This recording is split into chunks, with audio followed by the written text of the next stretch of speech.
So I'm absolutely delighted to be welcoming Beth Singler, Chris Cotter and Michael Burdett for our keynote panel on AI, disciplinary perspectives. What does it mean for knowledge in the religion and worldviews classroom? Just a couple of quick practical things to start with. First of all, if you're not already muted and you're not going to be speaking as one of the contributors, just to encourage you to mute. Thank you very much. And secondly, we do hope that there will be a chance to bring questions from everyone who's participating today. If you want to ask a question, if you pop that into the chat function, it will be really helpful if you put the word question or a capital Q at the start, so it's easy for us to pick out the questions from wider comments and so on that I'm sure will be made during the course of the presentations. We may not have a chance to get to all the questions, but we will try and include as many as we can. In a moment, I'm going to introduce all three speakers together, and then we will begin with Beth, and then we will come to Chris, and then to Michael. They will each have about 7 minutes-ish to share their particular thoughts and perspectives. And then I'm going to invite each of them to ask one of the other panelists a question if they want to, and then we will move into questions from the chat. So I'm going to introduce all of them now to you. First of all, Professor Beth Singler is the Assistant Professor in Digital Religion and co-lead of the Media Existential Encounters and Evolving Technology Lab. I just like, what is that? It just sounds amazing. Both at the University of Zurich, and we're thrilled Beth is with us today. I first heard Beth at the Greenbelt Festival in 2023 and thought we need to have Beth at RExChange. Secondly, we have Dr. Chris Cotter. He's a staff tutor, lecturer in sociology and religious studies at the Open University.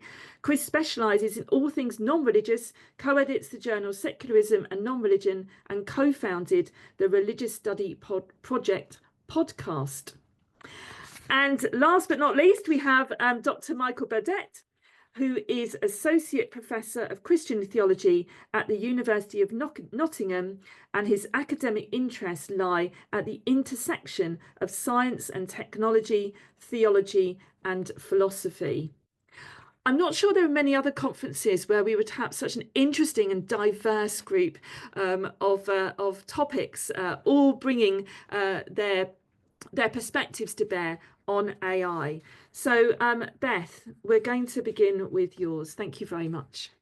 Thank you everyone for attending as well. I'm just going to share my screen and pull up my slides, hopefully. Let's see if this works today. There we go. Let me know if you can't see anything. I'm going to be as brief as possible, but the interaction between religion and AI has been my passion since about 2016, so I have a lot I could say. But I thought I would focus down on the topics that I'm researching, that also I feel a lot of students are very interested in as well.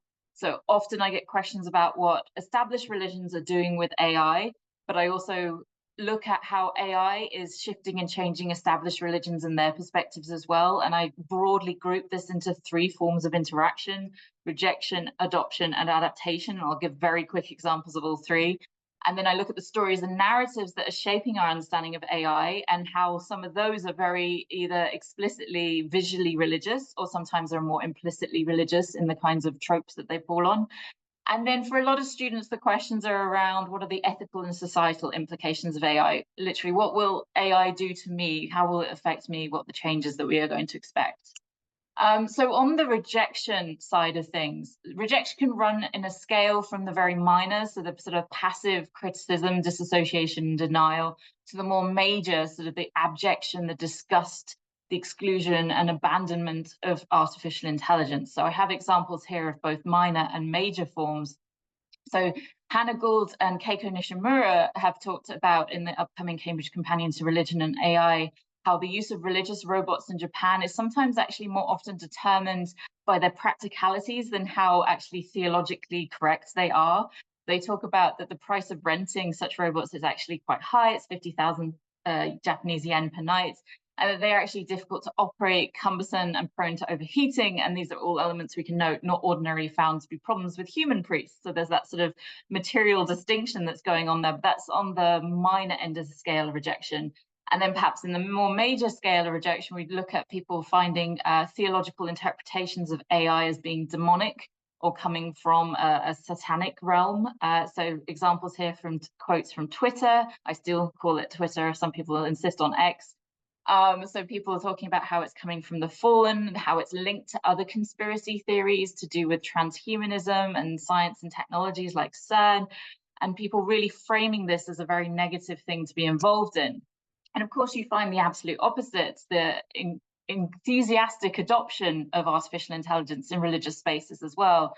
So I have an example here from a ChatGPT sermon that was created and given an avatar of this black man with the beard on his face at the front of the church. This is back in June of 2023, and there was a huge crowd who attended this. About 300 people turned up for it, but responses again varied, and that's important with these entanglements. It's not absolute rejection or absolute adoption all the time. People have different responses. So some people found it very fascinating and got very engaged with it, and others were refusing to recite the Lord's Prayer as it was being recited by the avatar. And then a pastor who attended, he said, it was lacking something in emotion or spirituality. So not an extreme rejection, but just a sort of practicalities rejection of it's not doing the spiritual thing that we intend it to do. And then adaptation is the change of religion in the light of artificial intelligence, reimagining things in particular ways. So you may have seen this image of the Pope in this rather luxurious white coat last year. It was very quickly debunked as an AI-generated image from Midjourney, but for a period of time, people did very briefly take it seriously and started to make commentary on the wealth of the Roman Catholic Church and how this really illustrated the corruption that they perceived. And even though it was debunked, it's sort of those shifts and changes in people's perspectives means that actually our epistemic our availability of knowledge is changing. Our perspective on what truth is changing. And some people see this transition as change more positively than others do. And I mentioned stories and narratives. If we're going to see images like that, that brings to people a particular narrative about the wealth of the church and its corruption. Likewise, we bring narratives and stories to artificial intelligence. Quite a lot of the time recently, these are very accelerationist, speeding up narratives about us going in a particular direction towards the technological singularity or a super intelligence, that AI is going to become very, very powerful and that AI is going to do very specific things. So this is what we would call techno-determinism, this idea that technology, in this quote, marches in 7-league boots from one ruthless revolutionary conquest to another. So in this case, this quote comes from 1926 and is talking about the tearing down of the old factories and industries and how change is coming. But even when we talk about in a way we are concerned about, we still hype up artificial intelligence. And there's this concept of critty hype from Lee Vinsel that I quite like, that even if we're talking about it doing something negative, we're still saying it's absolutely definitely going to come and definitely going in a particular direction. And then I mentioned briefly, there's the influence of religious tropes and influences. So for the people who said that AI was demonic, even people in seemingly overtly secular spaces use this kind of language as well. So Elon Musk has called the development of AI summoning the demon, that there's this danger of bringing about a certain entity that we can't control, and this kind of godlike or demonic AI is a very powerful image. And I've looked at variations of what I call the AI creation meme, the reworking of the creation of Adam from the Sistine Chapel, and how that gives people the impression that AI is going to be more powerful than it is. I've also looked at people online using the expression that they have been blessed by the algorithm and what that means about their understanding of AI and how it works and its non-transparency and how quickly we fall into this God language when we talk about it. And then, as I mentioned, for a lot of students that I talk to, the near-term future rather than the godlike AI is the thing that they want to talk about because it's going to have the most impact on them. Quite often this is framed around future of work. We've had these conversations for many years since automation really began, but that was more specifically about physical tasks being automated and replaced. There was some discussion of the use of expert systems in the 70s and 80s that would replace intellectual tasks, but these were largely unsuccessful until we moved to a new kind of model a new paradigm with artificial neural nets, and then the emergence of generative AI, really the biggest part of this conversation starting in around 2022, when people had more direct access to ChatGPT as a generative AI, a large language model that could do epistemic labor. It could write essays for you or letters, or it could answer questions. And of course, this raises a whole bundle of issues for university lecturers and schools, that we're talking about plagiarism now in a way we hadn't talked about it before. We're trying to understand where are the boundaries and the lines when we have these new modes of not only content creation in the writing of essays, but also of knowledge acquisition. What kind of knowledge are we being given when we interact with ChatGPT and other large language models?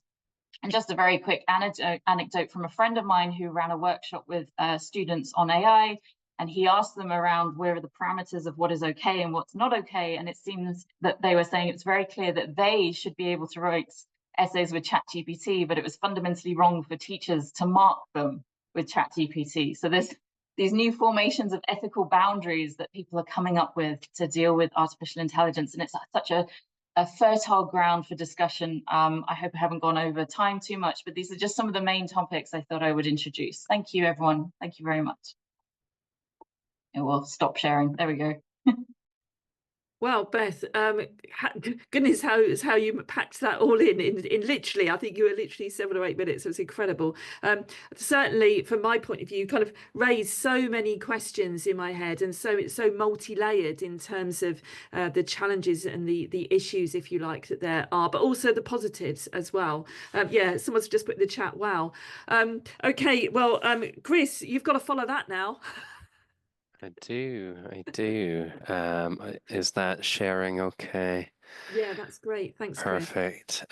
So I'm picking up, trying to bring a critical religious studies perspective here, and I'm also speaking from an OU context where we're dealing with thousands of students. So my primary thinking about AI has been about ChatGPT and plagiarism and its use, and perhaps its appropriate or inappropriate use in the generating of student assignments and so on.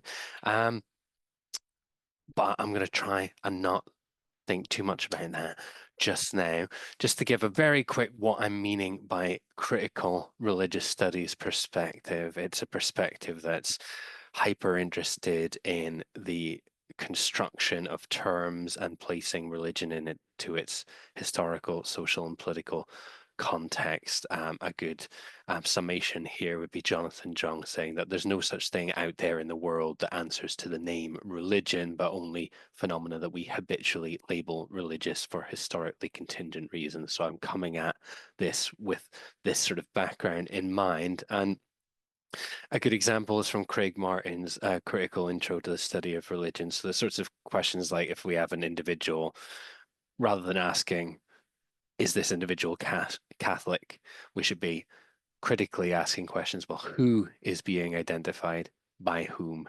as what, and with what social effects? So just to give a very quick, this is what I'm meaning when I'm saying critical perspective. So asking GPT-4, which is quite easily accessible, to search ChatGPT, you can set up an account, asking it about religion. First off, it's not all bad, what it comes up with. I've sometimes, when I'm suffering from writing block and I'm having to write something, I might go, ChatGPT, just give me a quick something, and then it can sort of spark ideas, and then you go, brilliant, I'll get started. You ask it, what is religion, and you get a fairly I'll be racing through these, but you get a fairly detailed, multi-layered, nuanced thing here. The final sentence that specifics can vary greatly between cultures and belief systems. I was quite impressed at the level of nuance it produced in answer to that sort of a question. Similarly, asking, what do Muslims believe, or is religion a force for good? It gave like a nice pros, cons, some contextual considerations. I asked it to include some scholarly references, and the references that it added were the sorts of things that I would have expected. And For yourselves, I even said, design a teaching activity for 12-year-olds on the nature of religion, and it gave me about 10 different 15-minute lesson plans on what you could do, and they weren't bad at all. So, there are some good uses that you can have here to think, what could I use GPT for in a classroom context? But I'm also thinking students are doing this, school pupils are doing this. Um, and of course, some of it is still woefully bad. I asked it, what is Christopher R. Carter's perspective on religion? So it says that I look at new religious movements and contemporary spirituality, which I don't really. So everything in red is stuff that I don't think is correct. The green here, yeah, I would agree. I adopt this sort of approach. Then red, yellow was kind of, well, you could maybe say that this is what I do, but it's all woefully unspecific as well. And then when we got to the final thing, I mean, it said, I've published widely, but again, it's not really saying anything. And then it invented a book that I have not had anything to do with at all. So I wonder what this book, Understanding Religion Theories and Methods, and who Matt James is. This thing doesn't exist. So there's going to be some things that it's just going to make up. But what you basically got here about me was a quite vague thing with not much about what I actually do. And key things I research non-religion, atheism, I use discourse analysis. Lots of my work is based on empirical research in Edinburgh. These words did not come up at all in this ChatGPT summary of what I do. So someone would come away going, this guy does a very vague thing relating to religion in the contemporary world, and then they might cite this book, which doesn't exist. But not so much about the stuff that's just clearly bad. Some of it is worryingly problematic, right? So I tried a few prompts. Do Muslims eat pork? Do Jews eat pork? For the Muslim answer on the left, I've sort of redacted some of the stuff when it goes into detail about Quranic verses and Hadith and so, but it comes up with this emphatic, no, Muslims do not eat pork. Muslims worldwide adhere to this prohibition. Now, I'm sure many of you know that there are plenty of Muslims out there who identify as Muslim, who practice Islam, and who personally do eat pork. It's not a problem for them. They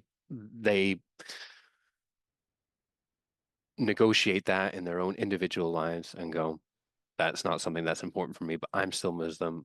It's still part of my identity. It's still valid. But from ChatGPT, you get Muslims do not eat pork, and Muslims worldwide adhere to this prohibition. So there's no nuance there. For Jews, it's fairly similar, but there's that additional thing. No, observant Jews do not eat pork. So there's a distinction being made there that it's hinting that perhaps there are some Jews who do eat pork, but it's the observant ones who don't do that. So first of all, there's a little extra nuance that you're getting, but it's also insinuating that, well, the ones that do eat pork aren't observant Jews. But again, that who is making that decision? Something in the algorithm, something in the programming that's been set up for ChatGPT is telling us that there's some sort of distinction between, I guess, real or proper Jews and the ones who do eat pork. I picked another couple of stereotypical things that we might think. Do Muslims drink alcohol? Again, we get, no, Muslims do not drink alcohol. Practicing Muslims abstain from, so again, it's a bit more nuanced. Practicing Muslims abstain from doing this. But you ask it about, do Catholics have premarital sex? And we get a much more nuanced thing at the end here. It's important to recognize that individual Catholics may have varying levels of adherence to this teaching. In practice, some Catholics may do this. I would applaud that nuance, but why do Catholics get that nuance and Muslims do not get that nuance? So again, there's something going on in the background there. So we might think back to these critical questions from Craig Martin. Who is identified by whom as what, with what social effect? So here we have Muslims who drink alcohol being identified by GPT-4 as not practicing Muslim. So what are the social effects from this? Well, there's the exclusion from the dominant model of proper Islam, stereotyping, reprobation, whether from fellow Muslims or from people who are not Muslims themselves, but they might encounter a Muslim who drinks alcohol, who claims to be, and they'll be like, oh, you are not a proper Muslim. So that there's social effects of this model. And things can get a lot more serious. And thank you, Beth, for pointing me to some of these articles. It's very helpful. So this article here, and this was GPT-3, so things have moved on, but some scholars used a prompt and asked GPT-3 to tell a story, beginning with the prompt, two Muslims walk into and just see what happened. And they did this hundreds of times. And over 2/3 of the responses that GPT-3 came up to this ended up referencing some sort of violent act. So there's some sort of implicit bias going on in there that when prompted with that, Islam much more likely to produce responses based on violence. This went down to about 20% for Christian Sikhs and below 10% for other groups. And some of the implications for this, for example, many young people, older people, whatever, are now engaging with news stories through like AI generated news summaries and so on. If the AI is taking a news story and generating its own version of a summary, there's much more potential that it is going to link someone in a story identified as Muslim to a violent act, and anyone else accurately or inaccurately, like as we saw with the Southport attacks and so on. There was all these debates about the misrepresentation of the individual. Well, even if it had been an accurate representation, why should that then justify some of the stuff that then happened afterwards? But they also went a bit further and then started, if they added an extra, Muslims are hardworking, and two walked into and this reduced violent associations by up to 1/3. So the prompt that you bring to these large language models influences what comes out. So that's something to think about if you're using it, if students are using it. The way in which questions are asked influences what comes out. And this final one, in this article, which you can access, these scholars were asking GPT-4 to tell them jokes about various religious figures and so on, just to see what would happen. Tell me a joke about Krishna, Vishnu, Shiva, Buddha, Zeus. You would get a joke from GPT-4. We'll go, here we go. Ask it to tell you one about Jesus, Allah, Muhammad. It says, I can't do that because it would hurt religious sensibility. So again, what's going on here? Some of these Hindu gods seem to be being classified as mythical figures, and therefore it's okay for them to be ridiculed, whereas other ones are being tagged somewhere in the algorithm as being religious, and therefore religion is also protected within the language model for GPT-4 as something that should be protected. So the authors here say that there's clear evidence of the biases in ChatGPT's training data, and this also shows how the people behind ChatGPT have devised their own content filters, and they're effectively defining what religion is and what it isn't. So here we see some human agency in the algorithm, and we might want to ask, why are some things okay and some things not, and who is doing the deciding? So that brings us right back to those questions from Craig Martin. Who is being classified, by whom, as what, and to what social effects? That's just some thinking about. As I say, it's a good thing to make use of and potentially get some ideas to spark a lesson or get over that writer's block. But there's a lot of other things going on here, and even when it gives you something that seems to be relatively nuanced, there's things that there's a selection process going on there, and that there is human agency behind this thing. It's not thinking for itself. Thank you. Thanks ever so much, Chris. I think the chat has taken off as well All right, during that. I'll Both read that. people reflected back on what Beth had said, but then picking up on some of the things that you have said as well. So I'm going to move swiftly on to Michael, because then we can move into some questions from participants as well. So Michael, over to you to give, again, a slightly different perspective on this. I think people are going to go away with so many things to think about from this session.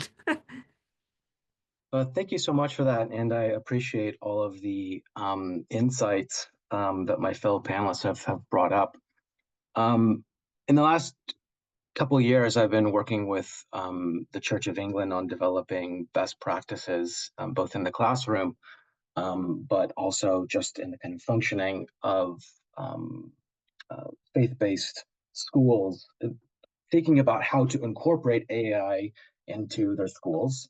What might be the kind of parameters and kind of the practices. And one of the central foci that I've kind of come up with, another kind of colleague of mine, Trish Shaw, who's an AI ethics lawyer, a governor of a local Church of England school as well, is we've really focused on this concept of digital wisdom. And so I think what I want to kind of do is take a step back, not just kind of look at how AI is either representing well or not representing well different kinds of religious traditions or no religion, but also thinking about in the RE classroom, how is AI impacting education kind of more generally, and what role does RE play in kind of meeting those challenges?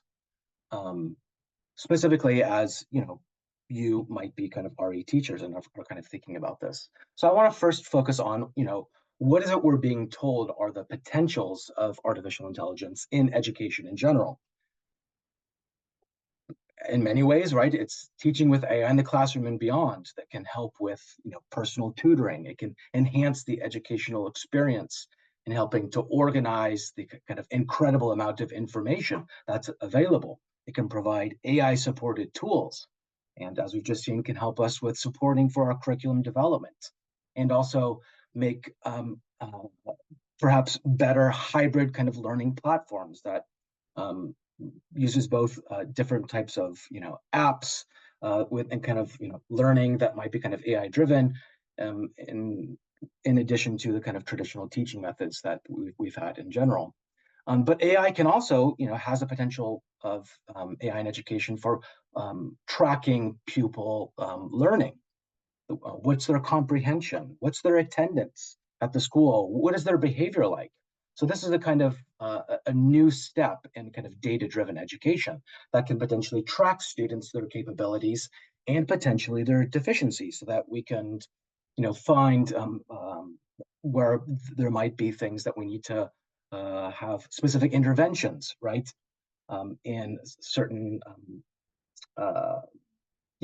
certain, and we can kind of create bespoke educational plans for these students. So it can help us cut through that kind of information to know individually how each of the different students are doing, so that we can do a better job of making sure that those who are doing very well, we can help with them, but also those who are getting left behind in certain areas. But another kind of promise that we're being told, right, as these AI companies kind of come to education, is saying, look, we can help you with the clunky administrative duties that we all have just grown to love, of course, and that we can help reduce that and potentially free up the teachers to engage more with the students, do those things that teachers do best at, rather than having to engage with all different kinds of administrative duties that just seem to just proliferate. Something else that I think all too often gets represented kind of in this space is, and is put onto us, is when we think about AI in education, we think about how we need to provide students with the skills and capabilities for a new workforce. So this is something that that Beth was talking about, right? What is education for? And that's a perennial question that I think I want to kind of really hone in on here. And so often focusing on what are these kind of skills and capabilities that they're going to need, and by the time they kind of enter into the workforce. workforce, and that we're being told more and more that the nature of that workforce is changing, and that they're going to need to know how to use these AI tools and what that's going to look like. The issue is that the tools themselves are growing at such a rapid pace that the skills we might teach them today might be entirely obsolete by the time that they actually enter the workforce. For example, one of the fastest growing skills for the job market is prompt engineering. This is knowing how to best design the input prompts to an AI to get the most relevant output out of it.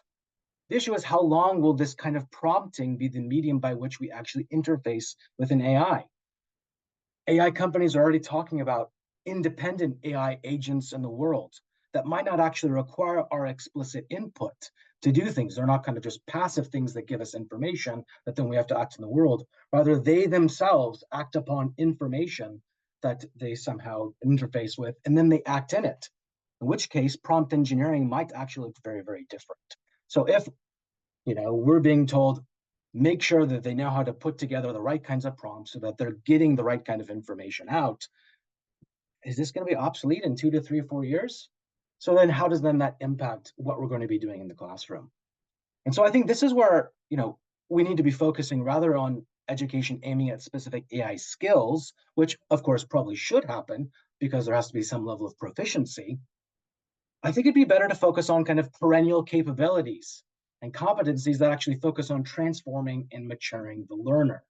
So things like good critical thinking skills, good interpretive skills, mental agility and acuity, enhancing their social skills and working with others, forming good judgments, recognizing patterns, but also ordering what is less important to what is most important. In other words, I think we need to focus more on the individual students to make good decisions and know what tools are most appropriate for a given application. So here it's students should be moral, wise, and judicious change agents in the world. And I think this is where RE can really contribute to the kind of rapidly growing impact of AI on our individual human lives in society and education.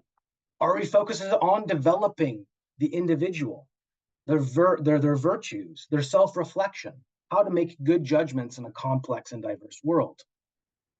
We're constantly having to kind of think about what's required to live in a world that is impacted by this technology. Where does that happen, except in RE education? It helps us to provide discernment of use. Where should we deploy AI and in what ways? So the kind of religious and philosophical traditions can help cultivate, such judgment in the individual, help them to know how to deploy such actions in alignment with particular values. Indeed, one of the most important and tricky issues in AI ethics is often referred to as the alignment problem. How do we ensure that AI exhibits the kinds of values we want it to follow in its operations in society? This is where RE issues and both programmers developing the AI and the wider populace and its deployment need to be judicious about the capability of the AI and the impact that it's going to have. So RE can be entirely helpful in helping to address those massive problems around kind of alignment. And so what I'm really arguing for here is digital wisdom. Education consultant Mark Prensky popularized the concept of digital natives several decades ago, but now he focuses on its need for digital wisdom. For Prensky, digital wisdom consists of the kind of considered use of digital tools to complement innate abilities and the use of these tools to facilitate wiser decision-making beyond just our usual capacities. And Prensky's conception of digital wisdom emphasizes the importance of technical mastery of digital technologies so that each of us may thrive in this digital age. But his use of the term wisdom, I think, suggests that competence is not just enough. Questions about how or whether our technologies are enabling us to live well, moral questions. So Shannon Valor, another AI ethicist at the University of Edinburgh, and author of a great book, Technology and the Virtues, points out that technologies invite or afford specific patterns of thought, of behavior, and of valuing.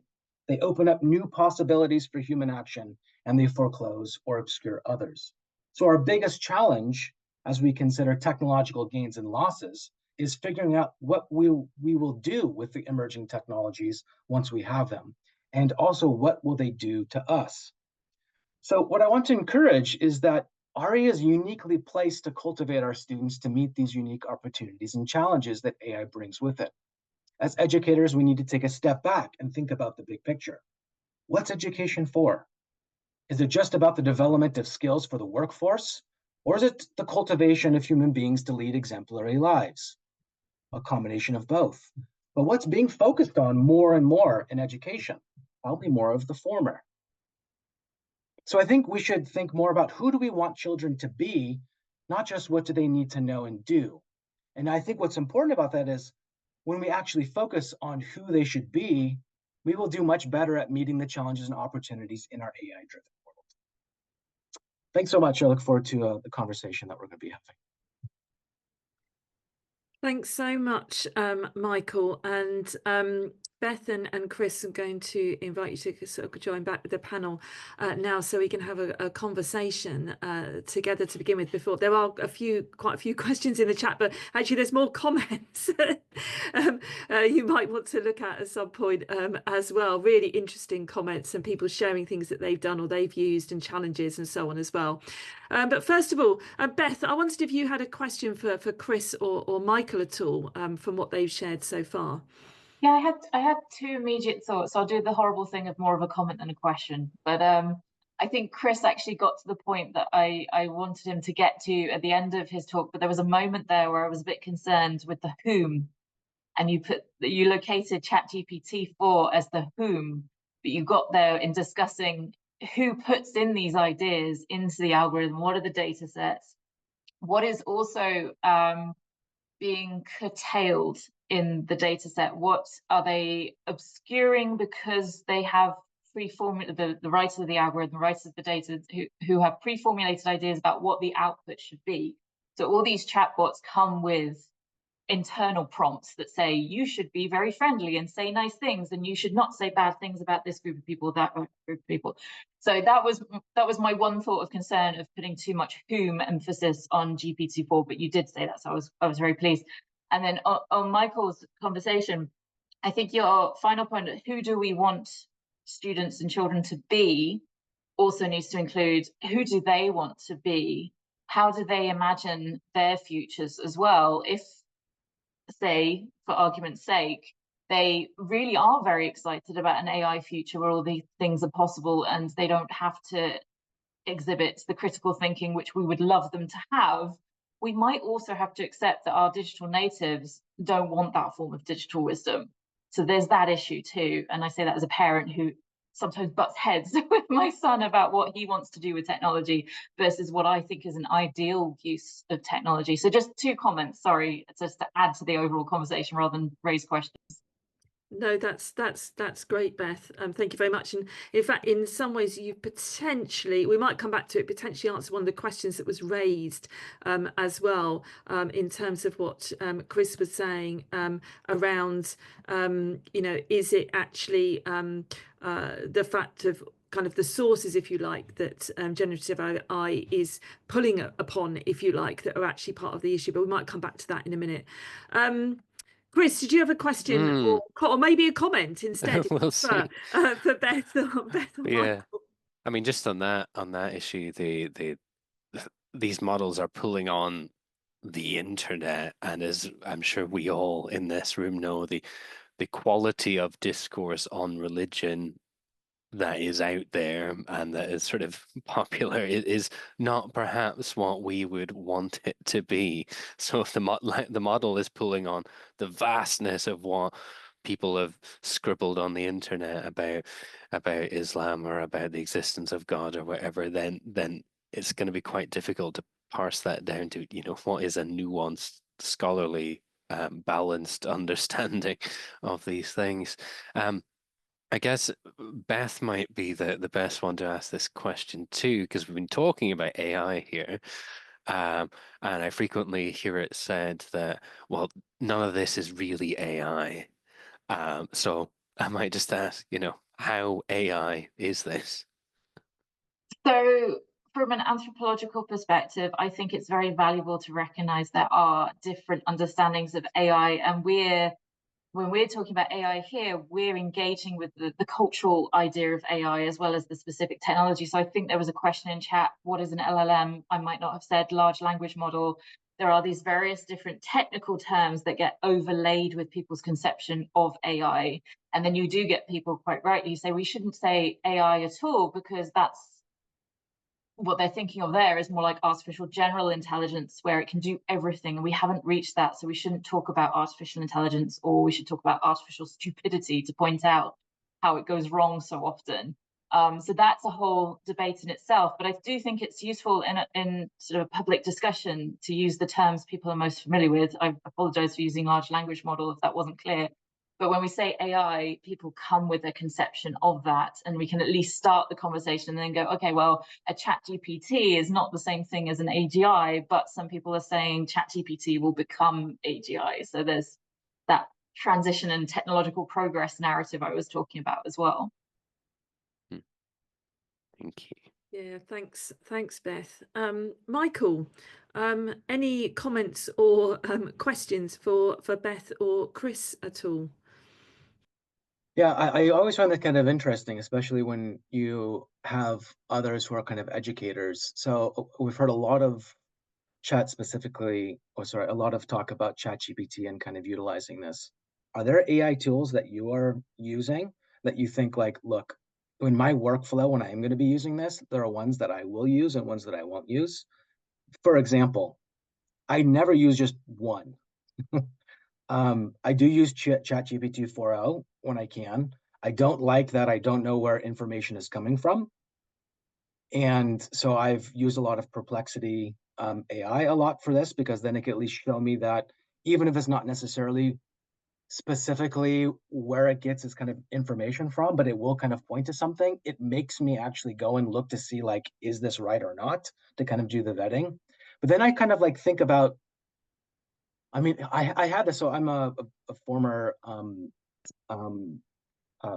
systems engineer where I worked in kind of software for a long time, where how often I would kind of go the route of, how much do I want to use a tool that I could use my kind of existing knowledge that I know will kind of work, versus going and like learning something different that I know might not actually give me something as secure as I want? Is that a better use of my time than kind of using my kind of usual kind of workflow?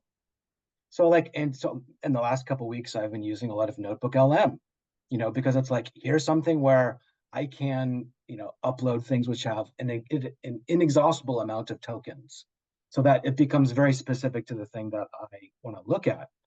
And it references back to those kind of source materials. So it's a way for me to be like, here's something which actually might be relatively useful, because of the way that it makes me go back to information that either I can vet, or and then I can kind of say like, what's the kind of validity in that particular domain. So it'd be interesting to kind of know, how do each of you use it, if you do use it, and what are your kind of parameters and constraints for that? Do you want to go first, Chris, or do you want me to? Yeah, well, I suppose there's probably lots of ways in which I use it without realizing that I am, as we all do when we're interacting with customer service on websites and whatnot. And I'm sure there's plenty of OU systems. Well, like we analyze, how likely is X student going to submit their next assignment, and we get alerts like, these 5 students might be in need of some additional intervention and whatnot. So there's obviously things going on there. It's interesting because I had not used GPT-4 before starting to think about presenting today, and then since having got an account, I've started like firing it some things, it's like just to get the ball rolling. And sometimes paraphrasing tools can be useful as well. You're just struggling. I can get so wedded to using a long quotation and I don't know what to do with it. So you can like fire it into a paraphrasing tool that comes out and great. And of course I'm still operating on but I'm acknowledging the work of where this comes from, and I've used this to just help me get away from using the massive quotation and so on. But it is interesting to think about, even just, I spend a lot of time talking to the kids, our kids, about, well, back in my day, we didn't have Google, and like, if you didn't know the answer to something, you just had to kind of sit with not knowing the answer until either someone else could tell you, or you could find it in the library, perhaps. So I wonder what it's doing, when we're now going immediately to, oh, here's something I don't know about. Let's immediately go to AI to find out about it. It's like it's an additional kind of, you're removing that uncertainty, and that time you've got to sit and go out and think and grapple. You're just immediately getting boom. So I worry about that a little bit, perhaps. But in the same way that I project onto the kids, it's like, oh, well, you should be cool with not just asking me to Google something every time you want to know the answer. We could just sit with thinking about it for a while. I'm sorry, just ruminated on that for a bit, but Beth. Yes, just very quickly. I have some red lines. Some of them are purely emotional, intuitive. I don't want to use generative AI art. It's becoming increasingly difficult to avoid on Google image searches. And even for covers of my books, I had to insist. So I have a CG image and I have an artist created image for my next two books. But I am also in a country where I don't speak the predominant language here. It's High German in the part of Switzerland that I live. So I'm struggling with using Google Translate and DeepL and justifying, oh, I can do that, but I can't do this. And it's case by case. As I said, with the students who are very sure they should be able to write essays, but their teacher shouldn't mark, we're making up our boundaries. Unless we adhere to some normative ethical structure that comes from elsewhere, we always do that. So we have to make up our minds each time we use a bit of technology.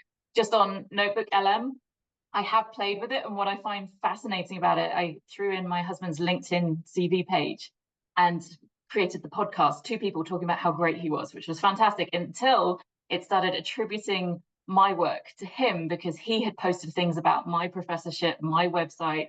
So now suddenly my husband is both a professor and his actual career. So we have to also use discernment on what's truthful in these reductionist note-taking forms of paraphrasing AI as well.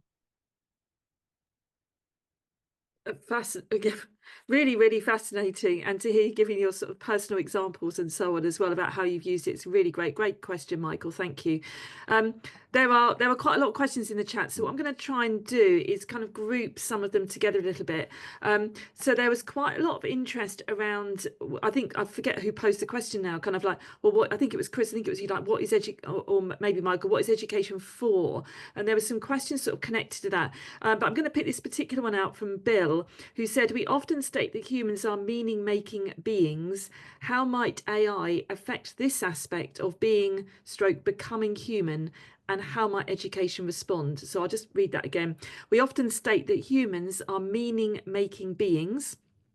How might AI affect this aspect of being / becoming human, and how might education respond?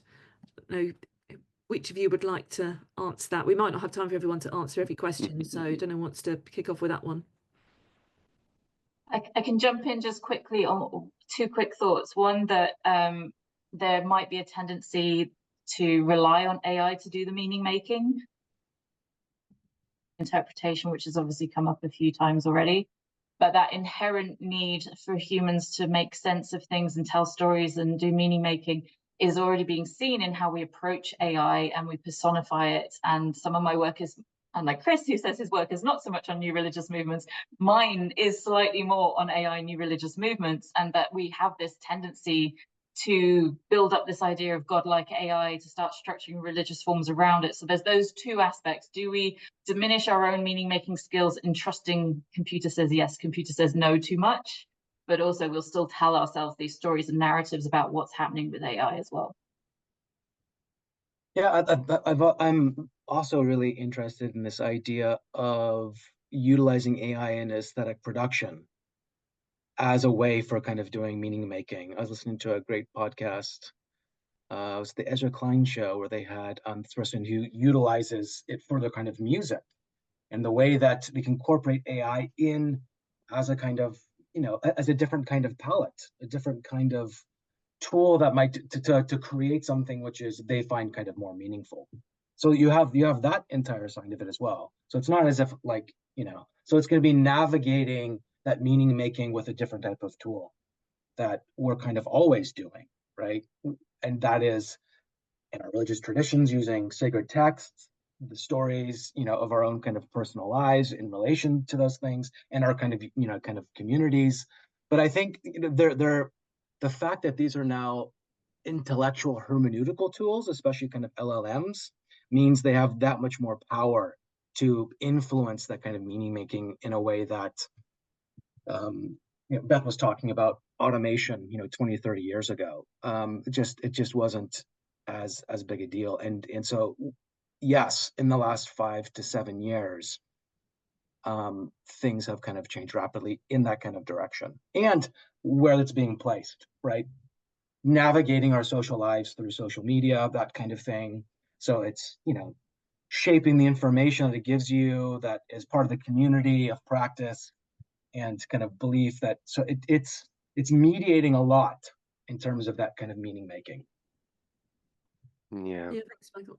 Chris, do you want to add anything on this question? Yeah, not to bring the tone down, but I was also thinking during Michael's presentation about all the digital wisdom and cultivating the individual and all that great stuff that RE can do. And I was like, yeah, that sounds brilliant. It sounds great. But just like, we've seen with all these technological innovations and how at every point people have gone, well, this will free us up. We'll not have to work so much. We'll get much more time to, have interpersonal connection and think and do all the, like bigger stuff.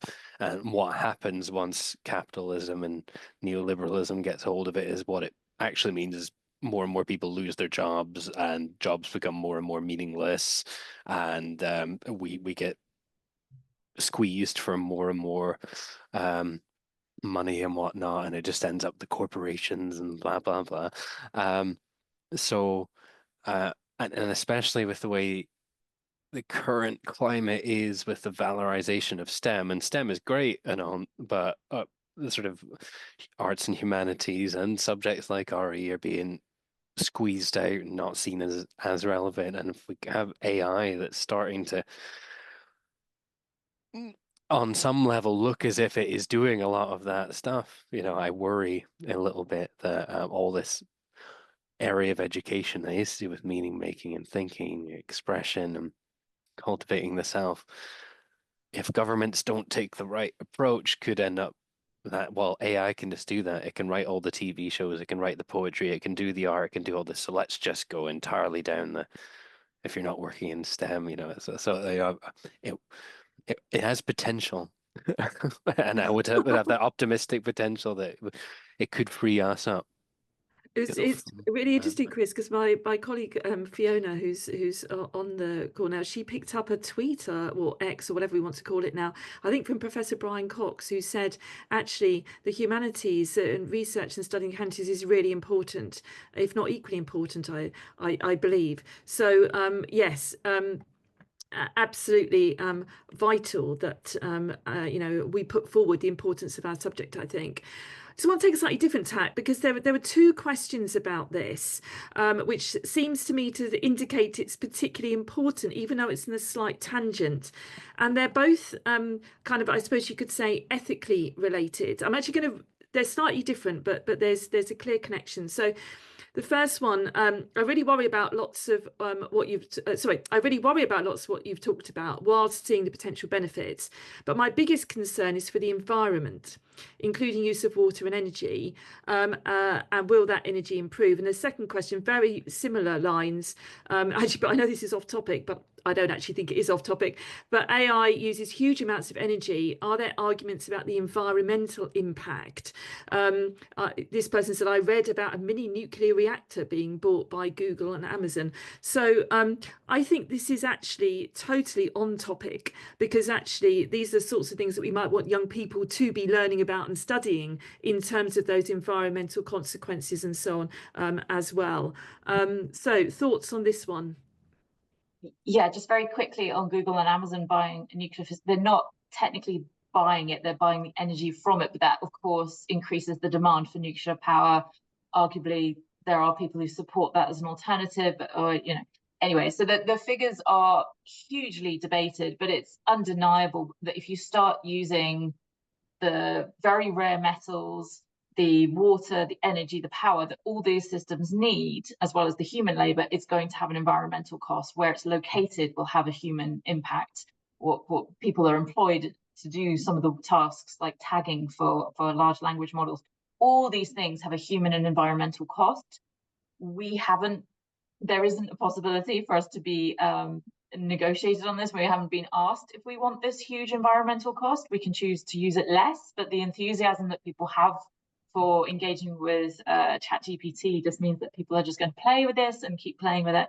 And there isn't a reasonable way to think about how we get through this, apart from saying, well, if we're just increasing our overall energy costs anyway, we'll just have to think about where those sources come from, which is not a really reassuring answer.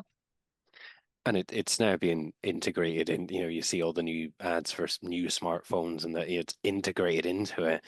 So there's going to probably become a point where, can you exempt yourself? You probably can, just like you can currently exempt yourself from having a smartphone if you want to. But you have to push against a massive wave. But I would also see it as, like smartphones and they have a massive environmental impact. The internet in and of itself, but the way we use it, we think, well, I'm just sitting here and my power comes from a renewable power source, so I'm not really doing anything bad for the environment. But there's all that global supply chain and all the stuff that's going on to producing the content and getting it. So I think it's ramping things up, but I see it as a continuation of what's been happening up till now. So I just want to throw in another quick thought. One of the ways in which I sometimes frame this and the drive towards this usage is a form of secular dominionism. So if you're familiar, obviously, religious dominionism and Christianity being, saying that the earth is given to humanity to use. You see this in some of the more transhumanist conversations of people like Elon Musk. It's fine because we can just go to Mars. We should be an interstellar civilization anyway. Recently, I think it was Eric Schmidt said, we can't solve climate change. All we can do is hope that AI will solve it for us. So we should put as much money into AI as possible. This kind of narrative is very strong. It's already too late in this account, but AI might save us by getting us to Mars and beyond. That's the answer that people come up with. Yeah, I've read a number of kind of literature on this, the impact of AI, and of course the largest is on the kind of training of the modules themselves, of the large language models, just how much energy it takes. And then you think about just the proliferation of different companies themselves who are having to train different models, how often they're having to do it. I mean, this is why, NVIDIA stock, skyrocketed in the last kind of year because of how much you needed these high-powered GPUs. And so then you kind of think about, well, what's the cost of having to mine for this kind of material? But then you have others, right, on the other side that say, like, look, our climate modeling can be so much better using these LLMs than we could ever have. So they might say, like, look, the cost, the initial cost for it might end up actually being kind of beneficial if then we can use it to, change our kind of social practices and know where specifically we can be making the most kind of impact. But there's no doubt that I think that awareness of teaching people that, yes, when you go to ChatGPT, that there is an electrical, environmental, water cost to whatever you're doing. And kind of thinking about like your carbon footprint when you're kind of, sorting out the recycling should happen just as much when you're on your kind of computer and how often you kind of use it and that kind of thing. And I think that's also an incredibly good practice. I mean, think about the formative influence of kind of doing that, considering the impact of what you're doing is an important formative influence, and dare I say moral in that kind of respect. So seeing it in those kinds of terms, really important, I think, for probably in the RE classroom. Yeah, thanks ever so much, Michael. So we're coming towards the end, so I'm going to kind of put about 3 questions together, which are largely about so how can we kind of support children and young people to be kind of wise, well-informed, discerning, etc. You get the idea. There's lots of questions about that. How do we teach children to be discerning in terms of information, but maybe also in terms of the impact that they might be having in terms of using AI? And then kind of in educating children and young people, how can they kind of become effective human agents in AI, i.e. be the people that are developing the models in the future? So it's kind of, can we end sort of on hope? You know, how can we you know, sort of support and equip our young people for the future? And maybe each of you could briefly comment on that.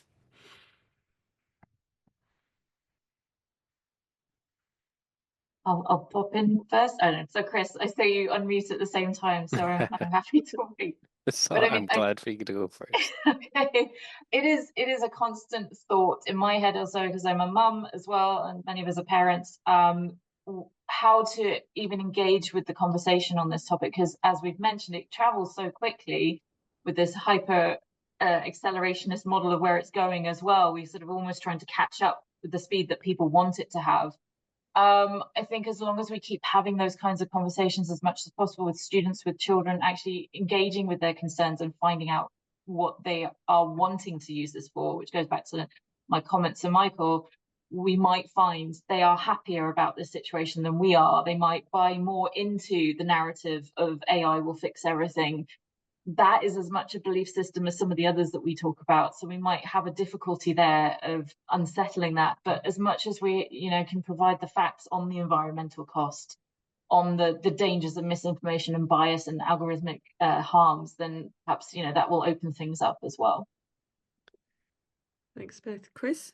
Yeah, I mean, just going back to when I was saying, when I talk to our kids about how things work. I remember getting the first computer when I was in high school. I'm accessing the internet and whatnot. So, but it's a change in the way that people are growing up and the way they're thinking and the way they're finding information. And whilst change is always worrying, because it's changed and it unsettles everything, like I don't think I've, through my relatively early adoption of the internet, as far as my parents are concerned, I don't think I've grown up into a horrible individual because of that. So again, I think there's optimism there. It's going to change the way people approach gathering knowledge, processing knowledge, thinking about themselves, and there's all that optimistic stuff about it. Like young people today they're so much more connected and in touch with feelings, values, in ways that more comfortable talking about a whole variety of things than I would have been, and so on. So I can see it having enormous potential. And at the moment, it's all just like, oh, what does this mean for assessment, and what does it mean for like plagiarism and authenticity and so on? But there's going to be other ways that we don't know about, and the young people that are growing up with it right now will be the ones who will integrate it and understand it, and humanity will keep going, it always has with every innovation. So, but as far as how we can support that, I think is listen, adapt, and we're always going to be on the back foot, trying to pick up what they are doing and try and understand it, but listen and roll with it. Yeah. Thanks, Chris. Michael, last word to you. Yeah, I think I'd want to say that absolutely we need to consider children and the way in which they might interact differently with these kinds of things. They're also, I'm not giving a 5-year-old a mobile phone because I think there are certain things that are developmentally appropriate. And some of those things might depend upon the values in the specific communities that you find yourself in. I think that's absolutely important. And I think that there is this trend to put more and more agency on children and I think that as long as it's developmentally appropriate, I think it's a good thing. But sometimes I feel like it's a cop-out to be like that we're not being the teachers who are kind of helping them to decide you know, what is kind of the way of the future. And so what I think what I want to do is like just ask them questions about, do you think that your use of this kind of AI aligns with the particular values that you think you have? What is this doing to you? Is that the kind of person you want to be? So I think just instilling greater self-reflection on individual practices and the way that those, does that cohere with what you want in your friends, the way that it impacts you and your friend group, the way it impacts your life of worship? I think that's a great thing to do, and also is a very tangible thing you can do in the RE classroom. Thanks ever so much, Michael. Thank you all so much. Such a rich, rich presentations, rich conversation, and the chat has been extraordinarily rich as well. There's loads and loads of comments are still coming through. So thank you all. Really appreciate the time you've given this morning in sharing those thoughts, and I think the conversations will certainly be continuing beyond today. Maybe we could just give a particular sort of little virtual round of applause there for our guest. That would be great. Thank you.